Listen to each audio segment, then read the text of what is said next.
आशीष discuss करेंगे। सबसे पहले देखते हैं कि उसका स्ट्रक्चर कैसा है। मान लीजिए कि किसी जंगल में गए, वहाँ पर बहुत अच्छा बायोडाइवर्सिटी है, तो वेरिएशन वेरिएबिलिटी बहुत अच्छा है वहाँ का। अब हमको मतलब अपने से वो हम कुछ नहीं भी करेंगे तो वो अपने आप प्लांट वो फॉरेस्ट में डेवलप हो जाएगा। तो हम लोग उसको रखते हैं conservation and development working circle, जिसको कि मेन वर्किंग सर्कल भी बोलते हैं।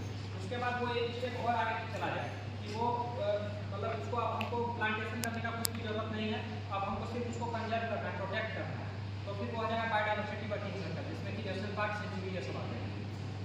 उसके बाद हम किसी एरिया में जाते हैं जहाँ पर कि प्लांट है वो ख़त्म हो गया, या तो उगा नहीं या तो फिर ख़त्म हो गया, और वहाँ पे पहले का डेट स्टम्प ये सब हम कुछ देख रहे हैं।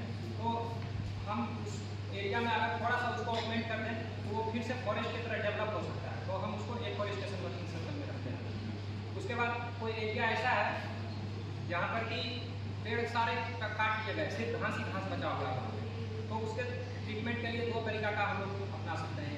लोगों का यदि डिमांड है कि घास ही रहना दिया जाए तो उसको ग्रासरूट वर्किंग सर्कल में हम लोग रख सकते हैं, और वहाँ पे ग्रास को डेवलप करने के लिए हम लोग उसके लिए प्रयत्न कर सकते हैं, या तो फिर उसको फिर से फॉरेस्ट में हम लोग ला सकते हैं।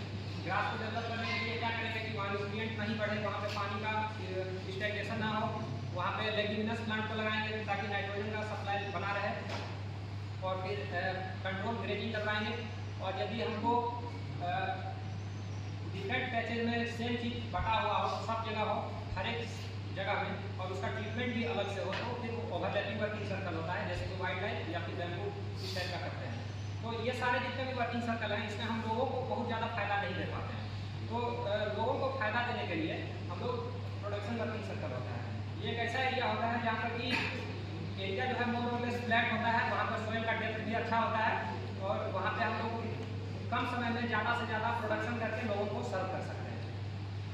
तो प्रोडक्शन वर्किंग सर्कल जो है जो जहाँ पे हम लोग गए थे वहाँ पे जो कॉन्स्टिट्यूशन था वो सब पहले, इससे पहले जो था वो फ्यूल वर्किंग सर्कल में आता था, और वो वहाँ पे अभी यूकेलिप्टस का ज़्यादा प्लांटेशन किया हुआ था, जो कि वहाँ का नॉन नेटिव प्लांट था, और वहाँ पे इरीगेशन का फैसिलिटी था।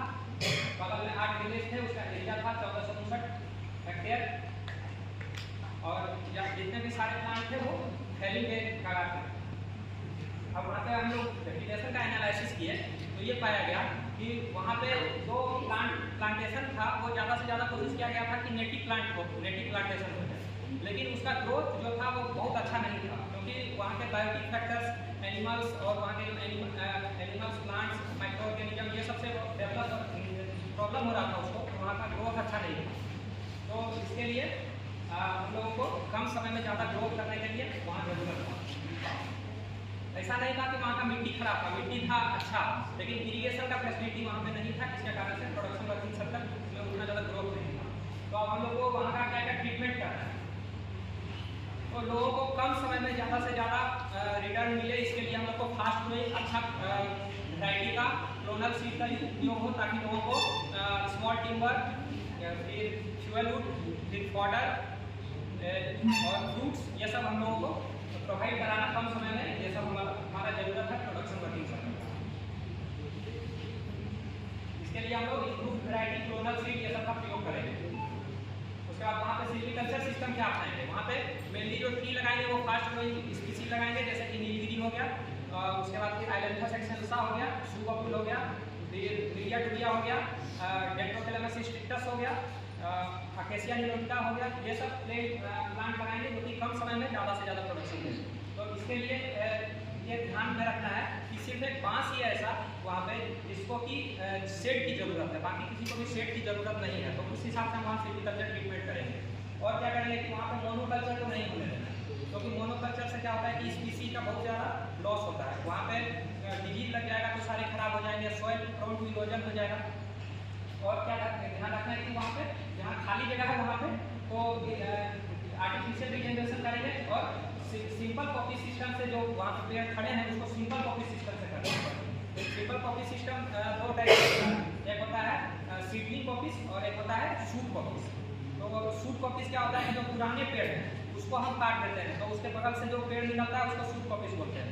तो उसमें क्या होता है कि जमीन के नीचे से काटना है, ताकि उसका जो पुराना वाला जड़ है वो सड़ जाए और फिर अलग से रूट निकले। और एक होता है सीडलिंग कॉपीज।